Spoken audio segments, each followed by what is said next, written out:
تیری قوت سے بادشاہ خوش ہوگا اور تیری نجات سے اسے نہایت شادمانی ہوگی۔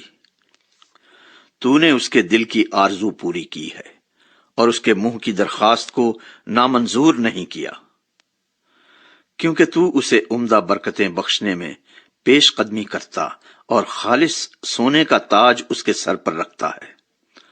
اس نے تجھ سے زندگی چاہی اور تو نے بخشی، بلکہ عمر کی درازی ہمیشہ کے لیے۔ تیری نجات کے سبب سے اس کی شوکت عظیم ہے، تو اسے حشمت و جلال سے آراستہ کرتا ہے، کیونکہ تو ہمیشہ کے لیے اسے برکتوں سے مالا مال کرتا ہے اور اپنے حضور اسے خوش و خرم رکھتا ہے، کیونکہ بادشاہ کا توکل خداوند پر ہے اور حق تعالیٰ کی شفقت کی بدولت اسے ہرگز جنبش نہ ہوگی۔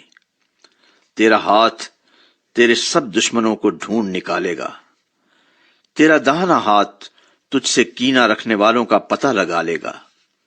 تو اپنے قہر کے وقت ان کو جلتے تنور کی مانند کر دے گا۔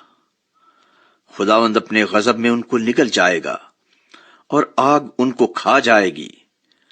تو ان کے پھل کو زمین پر سے نابود کر دے گا اور ان کی نسل کو بنی آدم میں سے، کیونکہ انہوں نے تجھ سے بدی کرنا چاہا۔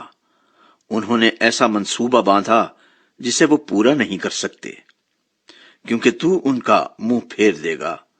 تو ان کے مقابلے میں اپنے چلے چڑھائے گا۔ اے خداوند، تو اپنی ہی قوت میں سربلند ہو اور ہم گا کر تیری قدرت کی ستائش کریں گے۔